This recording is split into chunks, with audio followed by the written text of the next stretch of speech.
नमस्कार, जय हिंद साथियों। एक बार फिर से आप सबका बहुत बहुत स्वागत है। अमीन के कोर्स में आज हम लोग पढ़ेंगे विषमबाहु चतुर्भुज का क्षेत्रफल। विषमबाहु का मतलब जिसकी चारों भुजाएं अलग अलग हों, उसका क्षेत्रफल। देखो, पहले हम लोग इसके पहले क्या पढ़ चुके हैं, वर्ग का क्षेत्रफल, यानी जिसकी चारों भुजाएं बराबर हों और चारों कोने भी बराबर हों, बिल्कुल सीधे सीधे, उसका क्षेत्रफल कैसे निकलेगा। इसके अलावा आयत का निकाल चुके हैं, यानी कि जिसकी लंबाई ज़्यादा हो चौड़ाई कम, यानी आमने सामने की भुजाएं बराबर हों। जितनी लंबी ये है उतनी ही लंबी ये, जितनी लंबी ये उतनी ही लंबी ये, है ना। इसके अलावा क्या पढ़ चुके हैं, त्रिभुज का, त्रिभुज कैसा भी हो उसका क्षेत्रफल। तो इन तीनों आकृतियों का क्षेत्रफल या रकबा निकालना हम लोग सीख चुके हैं। अब मामला ये उठता है कि अगर चतुर्भुज ही हो लेकिन ऐसा हो, यानी जिसकी चारों अलग अलग भुजा हों, जैसे ये है 5 मीटर, ये है 6 मीटर, ये है 7 मीटर और ये है 8 मीटर, इस तरह, मतलब चारों भुजाएं अलग अलग नाप की हों, तब हम उसका रकबा कैसे निकालेंगे। ठीक, यानी कि आज चौथी आकृति का रकबा हम कैसे निकालेंगे। तो इसको आप बड़े अच्छे से देखिएगा, क्योंकि ज़्यादातर खेत या प्लाट इसी आकार के होते हैं। तो अगर इसका क्षेत्रफल निकालना आप सीख गए तो इसका मतलब आप क्षेत्रफल निकालना सीख गए। तो ये जो हमने आकृति बनाई है ये फुट में है, ये सारी नाप किस में है, फुट में। एक ऐसा खेत जिसकी चारों भुजाएं अलग अलग हों, ये 35 फुट है, ये 40 फुट है, ये 30 फुट है और ये 45 फुट है, इसका हमें रकबा निकालना है। इसका रकबा निकालने की दो विधियां हैं, एक है औसत विधि और एक है विकर्ण विधि। पहले हम लोग औसत विधि देखेंगे, उसके बाद विकर्ण विधि। देखिए, आप लोगों को हम पहले भी बता चुके हैं कि आयत का क्षेत्रफल कैसे निकलता है और वर्ग का कैसे निकलता है। यदि हम आयत से इसकी तुलना करें तो आयत को ही आधार बना करके इसका औसत विधि वाला क्षेत्रफल निकाला जाता है। जैसे अगर एक आयत है, इसकी ये वाली भुजा है मान लो 40 फुट और ये वाली है 40 फुट, ये है 30 फुट और ये भी है 30 फुट। ये आयत है, आमने सामने की भुजाएं एकदम बराबर हैं, ये 30, ये 30, ये 40, ये 40। अब इस आयत का अगर आपको रकबा निकालना है तो आप क्या करेंगे, रकबा। यही बात अगर समझ में आ गई तो ये भी समझ में आ जाएगा। इसका रकबा निकालने का जो हम फार्मूला बताए हैं वो बताए हैं कि लंबाई में चौड़ाई का गुणा कर दो, लंबाई गुणित चौड़ाई, यही बताए हैं, यही गणित का नियम है। लंबाई इसकी कितनी है 40, चौड़ाई इसकी कितनी है 30, तो 40 तिहाई 100 1200, ये हो गया वर्ग फुट। यही तो बताया गया है। ये एक फार्मूला बनाया गया है कि लंबाई का चौड़ाई में हम गुणा कर देंगे तो रकबा आ जाएगा। ये फार्मूला बना कैसे, ये फार्मूला बना कैसे, अगर ये समझ में आ जाए तब हम यहाँ तक पहुँच जाएंगे। ये जो फार्मूला बना है वो दरअसल इसका रकबा निकालने का ये मतलब नियम नहीं होता, ये तो जुगाड़ है। इसका रकबा कैसे निकलता है वास्तव में, इसका जो रकबा निकलता है वास्तव में वो ऐसे निकलता है, दोनों लंबाई का योग, यानी लंबाई प्लस लंबाई बटे 2 गुणित चौड़ाई प्लस चौड़ाई बटे 2। इसको आप ब्रैकेट में कर दीजिए। ये वास्तविक फार्मूला होता है, मतलब गणित के नियम के हिसाब से इसका क्षेत्रफल निकालने का। अब इसमें हुआ क्या है, लंबाई प्लस लंबाई का मतलब हुआ ये कितनी लंबाई है 40, ये कितनी लंबाई है सामने वाली 40, 40 का योग कितना हो गया 80। चलो समझ में आ रहा है ना, 80 हुआ, 80 में 2 का भाग कर दिए, गुणित ये 30 है, सामने वाली भी 30 है, 30 में 30 को जोड़ करके फिर से 2 का भाग कर दिए, तो 40 40 80 का आधा कितना हो गया 40, फिर से 30 30 60 का आधा कितना हो गया फिर से 30, और इस तरह से आ गया 1200 वर्ग फुट। यानी इसमें हुआ क्या है कि जब आमने सामने की भुजा को जोड़कर आधा किया गया है तो वही आ गई जो एक तरफ है, क्योंकि दोनों तरफ बराबर है, इसीलिए जोड़कर आधा करेंगे तो उतना ही आएगा। जैसे 40 40 80, 80 का आधा 40। इसीलिए इसमें ये कहा जाता है कि आप दोनों को जोड़ो मत, बल्कि किसी एक को याद कर लो लंबाई को, किसी को एक को याद कर लो चौड़ाई को, और दोनों को गुणा कर दो तो क्षेत्रफल आ जाएगा। क्योंकि आमने सामने की भुजाओं को जोड़कर आधा करेंगे तो एक ही आएगा। कहने का मतलब कि इसका क्षेत्रफल कैसे निकाला गया है, दोनों लंबाइयों को जोड़ करके आधा किया गया, दोनों चौड़ाइयों को जोड़ करके आधा किया गया, फिर उन दोनों का गुणनफल ही इसका क्षेत्रफल है ना। यही चीज़ आप यहाँ पर अप्लाई करेंगे, जिसका नाम है औसत विधि से क्षेत्रफल। दरअसल ये भी औसत विधि से ही क्षेत्रफल निकाला गया है, इसमें भी औसत विधि से ही क्षेत्रफल निकाला गया है। इसमें भी औसत विधि से निकालेंगे तो लंबाई प्लस लंबाई, दोनों लंबाई जोड़ दो तो लंबाई कितनी हो जाएगी 30 धन सामने वाली कितनी है 45, 40 3 70 5 75, 75 का आधा कितना हो गया 37.5। यानी इसकी जो लंबाई है औसत लंबाई वो हो गई 37.5 फीट। जबकि 37.5 किधर भी नहीं है, न इधर 37.5 है न इधर, लेकिन इन दोनों को जोड़ दिया गया तो इन दोनों के बीच वाली संख्या आ गई 37.5। यानी औसत मान लिया गया कि इसकी लंबाई 37.5 है। ठीक है, और इसकी औसत लंबाई कितनी आई थी 40 आई थी, क्योंकि दोनों तरफ 40 था इसीलिए 40 आ गया। अब लिखेंगे चौड़ाई, चौड़ाई इसको मान लीजिए, फिर इधर से है 35 धन 40 तो यहाँ भी आ गया 75/2, तो यहाँ चौड़ाई इसकी भी आ गई वही 37.5। यानी इसकी लंबाई चौड़ाई लगभग सेम है। ठीक, इसको आप वर्ग कहिए, आयत कहिए, जो मर्जी हो वो कहिए। अब हमें निकालना है इसका रकबा यानी कि क्षेत्रफल। तो लंबाई का चौड़ाई में गुणनफल कर दीजिए, लंबाई गुणित चौड़ाई। लंबाई कितनी आई है 37.5, चौड़ाई भी कितनी आई है 37.5। 37.5 का 37.5 में गुणा कर दीजिए तो कितना आएगा 1406.25 वर्ग फुट। इन दोनों का गुणनफल 37 गुणित 37 मतलब 37.5 गुणित 37.5। तो आपने क्या देखा, जैसे एक आयत का क्षेत्रफल निकाला जाता है वैसे ही एक विषमबाहु चतुर्भुज का भी क्षेत्रफल निकाला जाता है। लेकिन आयत का जो क्षेत्रफल होता है वो पूर्णतः 100% सत्य आता है, यानी न उसका क्षेत्रफल कम आता है न ज़्यादा, यानी जितना वास्तव में है उतना ही आता है। जबकि इधर वास्तविक क्षेत्रफल नहीं हो पाता, क्योंकि जो औसत लंबाई मानी गई है 37.5 वो 37.5 है नहीं दरअसल कहीं भी, लेकिन औसत ये मान लिया गया कि ये छोटी संख्या मतलब ये छोटी लंबाई 30, ये बड़ी लंबाई 45, तो इन दोनों का जो मध्य है वो है 37.5। तो ये मान के चला गया कि न छोटी वाली को लेंगे न बड़ी वाली को, इनके बीच वाली को ले लेंगे। और ऐसे ही यहाँ भी किया गया। तो अनुमान लगाया गया कि इन दोनों के मध्य और इन दोनों के मध्य का ही गुणनफल इसका क्षेत्रफल होता है, लेकिन ये वास्तविक क्षेत्रफल से थोड़ा ज़्यादा होता है। ठीक, यानी इसका जो भी रकबा है वास्तव में जितना रकबा है उससे ये थोड़ा सा ज़्यादा आया है। तो आप ये बात हमेशा ध्यान में रखिएगा कि जब चारों भुजाएं अलग अलग होंगी तो जो हम औसत विधि से लंबाई का जोड़ करके आधा करके, चौड़ाई को जोड़ करके आधा करके गुणा करेंगे, वो जो क्षेत्रफल आएगा वो वास्तविक क्षेत्रफल से थोड़ा सा ज़्यादा आता है। अब प्रश्न उठता है कि वास्तविक क्षेत्रफल कैसे निकलेगा। तो हम इसका वास्तविक क्षेत्रफल भी निकाल के आपको दिखा देते हैं और इसका भी निकालते हैं, यानी इन दोनों का विकर्ण विधि से निकालेंगे। इसको भी विकर्ण विधि से निकालेंगे और इसको भी। अब दोनों को आप याद रखिएगा। इसका आया है 1406.25, लिख देते हैं नहीं भूल जाएंगे, 1406.25 और इसका आया है 1200। ठीक, तो चलिए सबसे पहले हम निकाल लेते हैं इसका विकर्ण विधि से क्षेत्रफल। विकर्ण विधि का मतलब हुआ कि यहाँ से यहाँ तक एक लाइन खींच दीजिए, ये है विकर्ण। यानी इस चतुर्भुज को हमने दो भागों में बांट दिया, ये है पहला भाग और ये है दूसरा भाग। यानी इस चतुर्भुज में दो ठो त्रिभुज बन गए, पहला त्रिभुज दूसरा त्रिभुज। अब इसमें क्या होगा कि इसकी लंबाई हमको नापनी पड़ेगी।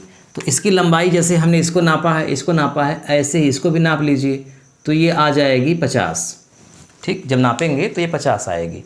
अब चूंकि ये 90 डिग्री का यहाँ पे कोण है और ये समकोण त्रिभुज है, इसलिए पाइथागोरस प्रमेय इसमें लग जाएगा। तो 30 का वर्ग 40 का वर्ग जो भी होगा उन दोनों का योग 2500 का वर्ग, मतलब 2500 आएगा और 2500 का वर्गमूल 50 हो जाएगा। ठीक, अब देखते हैं इसका क्षेत्रफल, यानी पहले त्रिभुज का क्षेत्रफल, पहले त्रिभुज का क्षेत्रफल। अब चूंकि ये समकोण त्रिभुज है तो समकोण वाला फार्मूला आपको हम बताए हैं ना, हालांकि हीरोन्स का फार्मूला भी लग जाएगा, लेकिन हीरोन्स के फार्मूला में थोड़ा सा कैलकुलेशन ज़्यादा करना होता है। तो चूँकि समकोण है इसीलिए इसमें आप लगा दीजिए कौन वाला, आधार गुणित लंब का आधा, लंबाई गुणित चौड़ाई का आधा, यानी 30 गुणित 40/2, यानी 1200/2 बराबर 600 वर्ग फुट। दूसरे त्रिभुज का क्षेत्रफल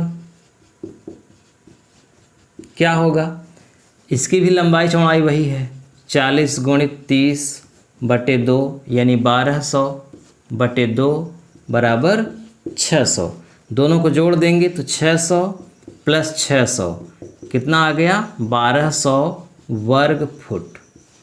यानी विकर्ण विधि से भी जब हमने विकर्ण खींच करके इसके 2 भाग कर दिए तो दोनों भागों का क्षेत्रफल अलग अलग निकालने के बाद जब हमने जोड़ा तो वही आया जो कि संपूर्ण चतुर्भुज का क्षेत्रफल आया था। तो यहाँ पर आयत में चाहे हम विकर्ण खींच करके निकालें और चाहे विकर्ण न खींचे औसत विधि से निकालें, दोनों से जो रकबा है वो अंतर नहीं होता है, दोनों का रकबा बराबर आता है। इसीलिए विकर्ण की आवश्यकता यहाँ नहीं पड़ती, सीधा सीधा लंबाई चौड़ाई का गुणनफल ही उत्तर हो जाता है। विकर्ण की ज़रूरत पड़ेगी यहाँ पर, क्योंकि यहाँ पर जब हम विकर्ण खींचेंगे और फिर निकालेंगे तो पहला त्रिभुज और दूसरा त्रिभुज, तो इन दोनों का क्षेत्रफल अलग अलग आएगा। अलग अलग क्यों आएगा, देखो इस त्रिभुज की ये भुजा 40 है, ये 30 है और ये कितनी होगी, ये 50 होगी। इसको नापेंगे तो 50 आएगी। अब ये पाइथागोरस प्रमेय इस पर मत लगाइएगा, 30-40 से तो लग जाएगा 50 आएगा, लेकिन 45 और 35 से 50 नहीं आएगा। पाइथागोरस से 40-30 के हिसाब से 50 आ गया, क्योंकि यहाँ 90 डिग्री का कोण है एक तरह से, इसीलिए तो 30-40 के अकॉर्डिंग पाइथागोरस प्रमेय से 50 आ गया। लेकिन 35-45 में पाइथागोरस नहीं लगेगा, क्योंकि यहाँ 90 डिग्री का कोण नहीं है, इसलिए पाइथागोरस का प्रमेय यहाँ पे मत लगाइए, सीधा नाप लीजिए। जब हमने नापा तो यहाँ आया 50। अब पहले त्रिभुज का जो भुजा हो गई 40, 50 और 30, दूसरे वाले की 35, 45 और 50, यानी अलग अलग एक तरह से भुजाएं हैं, तो जाहिर सी बात है कि अलग अलग रकबा भी आएगा। और फिर जोड़ेंगे तो जो यहाँ 1406 आया है उससे थोड़ा कम आएगा। चलिए लगा कर चेक करते हैं इसको। अब हम इसको मिटा देंगे क्योंकि थोड़ा सा कैलकुलेशन इसमें ज़्यादा है। तो देखिए पहले त्रिभुज का रकबा या क्षेत्रफल। अब चूंकि पहला त्रिभुज समकोण जैसा है, ये दोनों 90 डिग्री के कोण पर हैं, इसीलिए आप इसमें हीरोन्स का फार्मूला मत लगाओ, सीधा वही आधार गुणित लंब वाला ही कर दो, यानी 30 गुणित 40/2, यानी 1200/2 बराबर 600 वर्ग फुट। ये आया पहले त्रिभुज का क्षेत्रफल, लंबाई गुणित चौड़ाई का आधा। ऐसा क्यों हुआ, क्योंकि ये समकोण त्रिभुज है, ये वाला पहला वाला, दूसरा वाला नहीं है। तो दूसरे वाले के लिए हम क्या करेंगे, दूसरे त्रिभुज का जो क्षेत्रफल होगा, रकबा जो होगा, वो ऐसे नहीं निकलेगा। वो किस फार्मूले से निकलेगा, हीरोन्स के फार्मूले से। त्रिभुज वाला जो हीरोन्स का फार्मूला होता है ना, उससे सभी निकल जाता है, तो उससे निकालेंगे। तो उसमें क्या होगा, ये वाला याद आ गया होगा, s s minus a, s minus b, s minus c. S का मान क्या होता है, यस होता है अर्ध परिमाप। यस क्या होता है, अर्ध परिमाप, यानी परिमाप का आधा। और परिमाप का आधा का मतलब हुआ कि पहले पूरा परिमाप निकालो फिर आधा कर दो। तो 35, 45, 50, 50 + 35 + 45, इनको जोड़ करके आधा कर दो। तो क्या हो जाएगा 5 5 10, 4 3 7 5 12 और 1 13/2 बराबर 65। सही है। 5 5 10, 4 3 7 5 12 और 1 13, 130 का आधा 65, यानी अर्ध परिमाप आया 65। अब देखिए यस का मान हो गया 65, यहाँ कोई चिन्ह नहीं लगा है, गुणा का चिन्ह लगा दो। फिर लिखो 65 माइनस ए का मतलब पहली भुजा, बी का मतलब दूसरी भुजा, सी का मतलब तीसरी भुजा। तो पहली दूसरी तीसरी किसी को भी पहला दूसरा तीसरा माना जा सकता है। तो पहली को अगर हम 50 ही मान लें तो यहाँ 50 लिख दो। फिर गुणित 65 माइनस बी मतलब दूसरी भुजा, 35 कर दो। फिर 65 माइनस सी माने तीसरी भुजा, 45 कर दो। ठीक है। अब देखो 65 गुणित 65 में 50 गया 15, 65 में 35 गया, 5 में 5 गया 0, 6 में 3 गया 3, 30, 65 में 45 गया 20। इन सब का गुणा कर दीजिए तो 5,85,000 इनका गुणनफल आया और इनका वर्गमूल आया 764.85। देखिए सबसे पहले हमने क्या किया, तीनों भुजाओं को जोड़ करके उसका आधा कर दिया तो आ गया 65। अब उस 65 को हमने 4 जगह लिखा है, 1 2 3 4।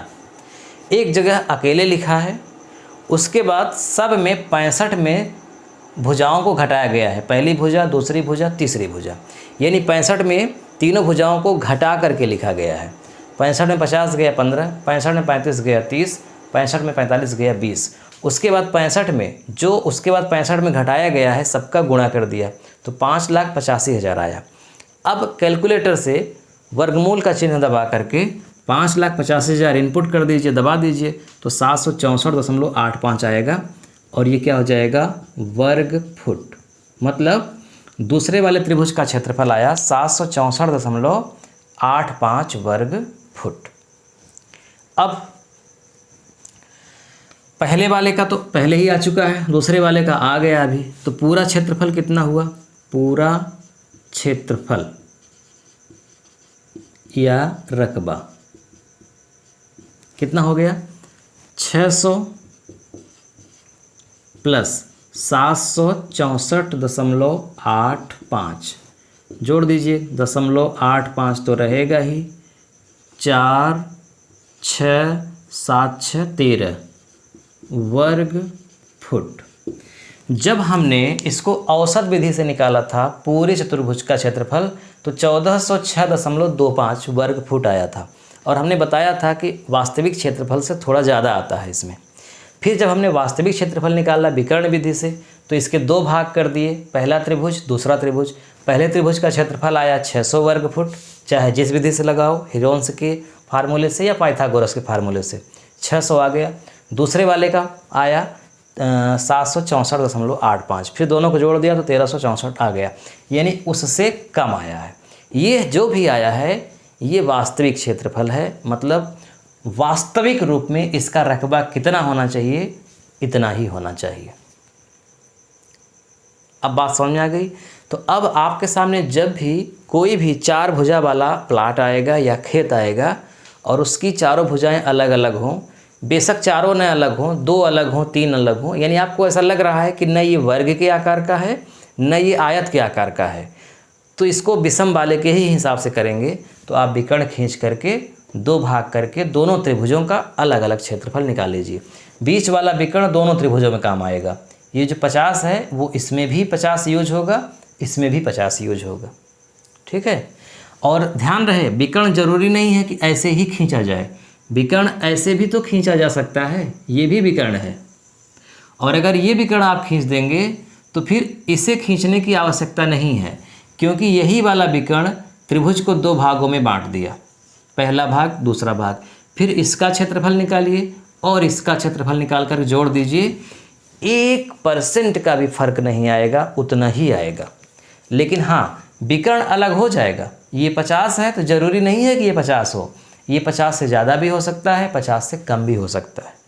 ठीक। लेकिन जो भी होगा क्षेत्रफल जब निकालेंगे तो एकदम बराबर आएगा। तो कहने का मतलब आपको ये कतई टेंशन नहीं लेना है कि हम विकर्ण कौन वाला नापें। आप कोई भी विकर्ण नाप लीजिए, कोशिश करिए कि जो विकर्ण छोटा लगे वही नापिए, तो आसानी होगी। जैसे मान लीजिए आपके सामने ऐसा चतुर्भुज है, मान लीजिए ऐसा खेत है आपके सामने, 4 भुजाएं हैं ना इसमें, 1 2 3 4। अब आप ये विकर्ण तो नाप नहीं सकते क्योंकि ये तो बाहर चला गया, यही विकर्ण नापेगा ना, ये पहला भाग दूसरा भाग हो गया। अच्छा मान लो यहाँ पे थोड़ा सा ज़्यादा हमने कर दिया, अगर ऐसा हो, ये देखिए, तो यहाँ से यहाँ जब हम विकर्ण खींचेंगे तो ये लंबा होगा, लेकिन ये वाला विकर्ण छोटा रहेगा।